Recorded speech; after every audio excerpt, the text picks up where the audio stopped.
Yes, reka mbasuhuze mbifurize byiza mwebwe mwese mudukurikira umunsi ku wundi ku rubuga rwa Rwanda Burundi Updates n'amakuru agezweho muri kano kanya. Reka tukubwire ngo niba usanzwe udukurikira ari ukaba utarakora subscribe, ukora subscribe kugira ngo amakuru utegura umunsi ku wundi ujye wabona uwa mbere. Ni amakuru agezweho muri kano kanya. Ni umukecuru uzwi cyane ku ijambo rimaze iminsi rivugwa ku mbuga nkoranyambaga zigiye zitandukanye agira ati ariko ahari nashonje. Ni umukecuru tugiye kugarukaho ikiganiro yatanze cyatunguye abantu benshi, cyafashije abantu benshi muri iyi minsi mu kwishima, dore ko uko ugiye kuri TikTok, ugiye kuri Instagram, ugiye ahantu hose usanga abantu bavuga bati amafaranga y'icyuzi, bavuga bati ahari nashonje. Ni amagambo arimo arakoreshwa cyane n'urubyiruko rugiye rutandukanye mu makomenti, mu biganiro barimo kugenda batanga. Ibi byose rero turaje tubigarukeho, tugaruke ku kiganiro yagize ndetse tunatanga umucyo ku rupfu rwe, dore ko mu minsi mike ishize aribwo byagaragaye ko uyu mubyeyi yapfuye. Ese byagenze gute? Muri iyi nkuru ariko tugufite nanone indi nkuru ibabaje cyane y'akana gatoya k'imyaka 4 kishwe n'umugore baturanye n'umuryango w'uwo mwana, akamwica avuga ko ari imyuka yo mu ijoro bimuteye.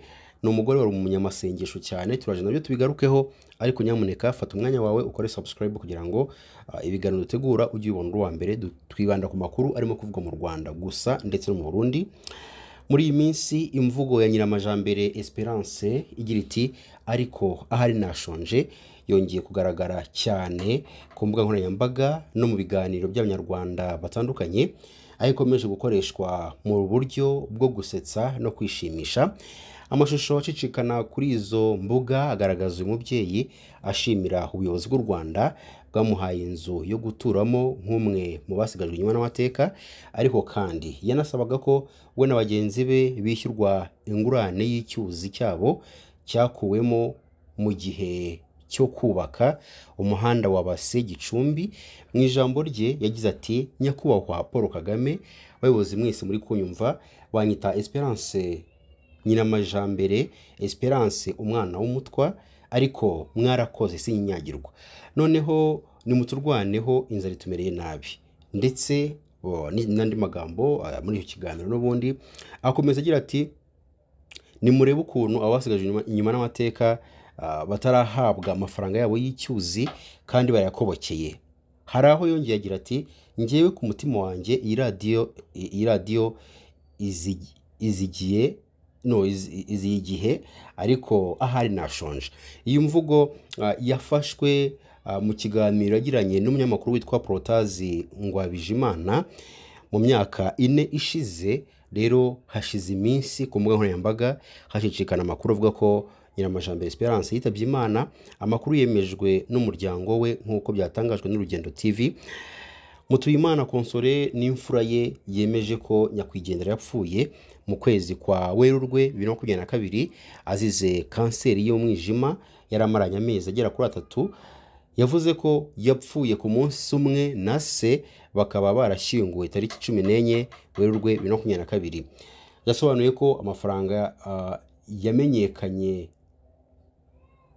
yamenyekanye y'umubyeyi we yavuzwe ubwo yasabaga ko bishyurwa amafaranga y'icyuzi cyabo cyakuweho, ariko yitabye Imana yarabonye ayo mafaranga y'icyuzi. Umukobwa we yagize ati umukecuru yapfuye ariko amafaranga ye yarayakiriye, ntabwo yagiye atarayabona. Rero Nyiramajambere Esperance yaguye mu bitaro bya kaminuza bya Kigali CHK aho yararwariye. Naho kwindi nkuru twifuje kubagezaho mu karere ka Ruhango, Dushimimana Gisubizo Keve yavaga ku ishuri na bagenzi be bajya kwidumbaguza mu kizenga cy'amazi, agezemo ararohama arapfa. Iyi mpanuka y'amazi yahitanye Dushimimana Gisubizo Keve yabaye mu mudugudu wa Kigarama, akagari ka Muhororo, ni umurenge wa Byimana, ni mu karere ka Ruhango. Bamwe mu baturage bageze aho impanuka yabereye batangaje ko aba bana uko ari 4 bari bavuye ku ishuri rya GS Bukomero batashye bajya kwidumbaguza mu nganzo rero yacukuwemo ibumba ryifashishijwe mu gukora amatafari. Umwe muri abo baturage yagize ati batangiye koga muri icyo kizenga bagenzi babasha kuvamo ariko dushima Imana we aheramo. Uyu muturage avuga ko batabaye bahageze basanga yamaze gupfa. Umuvugizi wa polisi mu ntara y'Amajyepfo CIP Hassan Kamanzi yemeje iby'iyi mpanuka avuga ko mu masaha make ashize aribwo polisi yahawe amakuru ko uyu mwana yarohamye mu kizenga cy'amazi cyahoze gicukurwamo ibumba.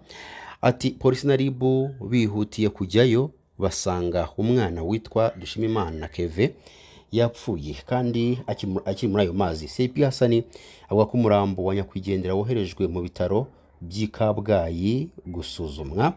CIP Hassan avuga ko polisi yihanganisha umuryango wa nyakwigendera igasaba abarezi ndetse n'ababyeyi gukomeza gushishikariza abana kwirinda kujya mu mazi bizenga cyane cyane muri ibihe by'imvura.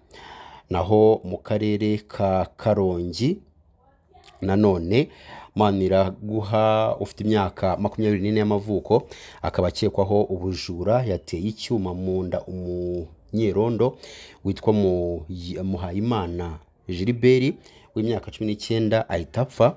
Watewe icyuma yari umunyerondo wacungaga umutekano mu isoko rya Kibirizi mu murenge wa Rubengera. Maniraguha yari yibye amavuta yo guteka mu isoko rya Kibirizi riherereye mu mudugudu wa Kimigenge akagari ka Kibirizi mu murenge wa Rubengera. Amakuru avuga ko uriya ukekwaho ubujura yibye amavuta baramufata bamwaka ayo mavuta nyuma atangira gutera amabuye mu isoko. Irondo rimwirukaho nibwo yateye umwe icyuma mu nda. Ubukekwaho ubujura wanateye icyuma uyu munyerondo ku bufatanye bw'inzego z'umutekano ndetse n'inzego z'abaturage sinzi ko ariko nabivuga ariko n'inzego z'ibanze inzego z'ibanze. Uyu mugabo amaze gutabwa muri yombi. Inzego z'ubugenzacyaha zahageze umurambo ujyanwa gukorerwa isuzuma mu bitaro bya Kibuye. Ukekwaho kiriya cyaha nawe ajyanwa ku bitaro bya Kibuye kugira ngo nawe yitabweho n'abaganga. Umunyamakuru Ngoboka Sylvain uri muri kano karere uri muri kariya karere n'ubundi avuga ko hakunze kubera impfu zitewe n'urugomo mu gihe kitarenze ukwezi hakaba hamaze gupfa abantu bagera kuri 3. Avuga ko hari inzoga y'inkorano yitwa Ibuye. Iyo nzoga iyo umuntu ayinyoye arangwa n'urugomo. Ayo rero ni amakuru yatanzwe n'uyu mugabo witwa Ngoboka Sylvain. Hari indi nkuru nanone yababaje abantu benshi cyane ivuga ko hari urujijo ku cyateye umukecuru bivuga ko yari umunyamasengesho n'umuhanuzi kwica urw'agashinyagura umwana w'umuturanyi we aho ngo yamuhondaguye isuka mu mutwe mu misaya yombi no mu gahanga akamwica avuga ko ari imbaraga zimutera. Yamwishe ku cyumweru cyashize tariki 28 Nzeri 2025 ahagana saa 8 z'amanywa. Uwishe n'uwiciwe bari abaturanyi inzu ku yindi mu mudugudu wa Gakurizo mu kagari ka Musenyi mu murenge wa Musenyi mu karere ka Bugesera. Umwana wishwe yitwa Cyusa Alphonse yari afite imyaka 4 y'amavuko n'uwa Karabayinga Bugesera ndetse n'uwitwa Uwimana Adeline. Naho uriya wamwishe we yitwa Nyiransengimana Bertilda. Abaturage bakomeza bavuga ko yabikoresheje isuka ndetse ko bayimufatanyiriho amaraso menshi. Ntihasobanurwa icyo yaba yaramwiciye. Icyakora ngo mbere yo kubikora harabavuga ko yavuze ngo n'imbaraga zimuteye kubikora. Abaturage bamuzi bakemeza ko ngo ari umunyamasengesho cyane cyane ku buryo ngo yanahoranye icyumba cy'amasengesho iwe mu rugo cyanitabirwaga cyane. N'amakuru yanashimangiwe n'umuyobozi w'umudugudu wa Gakurizo witwa Nkurunziza Emmanuel. Nawe yemeje ko ubu bwicanyi bwabatunguye ndetse ko uyu wabikoze yahise atabwa muri yombi. Kuri ubu ngubu akaba afungiye kuri sitasiyo ya polisi ya Nyamata. Uretse uriya muyobozi w'umudugudu nta wundi muyobozi wigeze agira icyo atangaza, kuko mu ikorwa ry'iyi nkuru ntabwo polisi ndetse n'abayobozi batandukanye bashinzwe babazwa kino kibazo babonetse kuri telefone. Turakomeza dukurikirane byinshi kuri aya makuru. Kurikirana aya ngaya. Umunyarwanda Rutayisire Vianney wari usanzwe ari rwiyemezamirimo, biravugwa ko yapfiriye mu maboko y'urwego rushinzwe ubutasi bwa gisirikare muri RDC, nk'uko birimo biratangazwa n'ikinyamakuru cyitwa bwiza.com. Mu Gushyingo 2022 nibwo Rutayisire yatawe muri yombi n'inzego z'ubutasi za RDC zimujyana Kinshasa zimushinja gukorana n'umutwe wa M23 wari umaze umwaka urwana n'ingabo za RDC FARDC. Muri RDC yari ariyo nyuma yo gutsindira isoko ryo kubaka umuhanda mu ntara ya Kivu y'Amajyepfo. Ntacyo leta y'u Rwanda iravuga ku rupfu rwe, gusa yakunze gutanga impuruza ku bwicanyi n'urugomo Kinshasa imaze igihe ikorera abaturage bayo bo mu bwoko bw'Abanyamurenge n'Abatutsi ndetse n'Abanyarwanda muri rusange.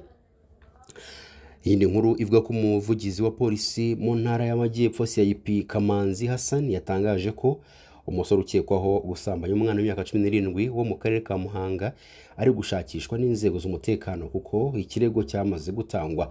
Byatangajwe ko uyu musore wo mu murenge wa Kibangu ni mu karere ka Muhanga yakingiranye umwana w'umukobwa mu nzu tariki 27/2025 mu masaha ya saa 4 z'igitondo, akamukingurira bukeye bwaho cyangwa se umunsi ukurikiye mu masaha ya mu gitondo yamusambanyije. CIP Kamanzi mu kiganiro yagiranye na TV1 yatangaje ko uyu musore ari gushakishwa n'inzego zishinzwe umutekano ndetse n'ikirego cyatanzwe mu nzego zirebwa n'iki kibazo muri kano karere.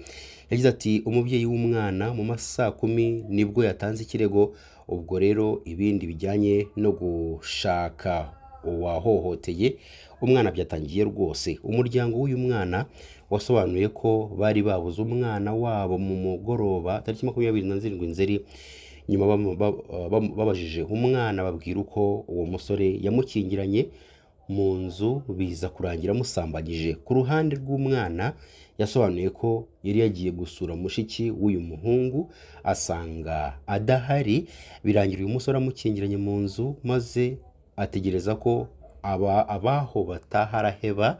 Yagize ati uyu muhungu yanshyizeho ingufu arakinga, bwije ntegereza ko iwabo bataha ndababura. Byatangajwe ko umuryango ukimenya amakuru wahise ujyana umwana ku bitaro bya Nyabikenke kugira ngo ahabwe ubufasha burimo ibinini bituma adasama n'imiti irinda indwara zandurira mu mibonano mpuzabitsina. Gusa abaturage batuye muri kano gace bakomeza basaba ko uyu musore yashakishwa kugira ngo ahanishwe igihano kimukwiye bigendeye ku byo yakoze nk'uko biteganywa n'amategeko. Rero biravuga ko uyu musore akimara gusambanya uyu mwana w'umukobwa yahise atoroka. Rero turakomeza dukurikirana byinshi kuri aya makuru, ntugikure.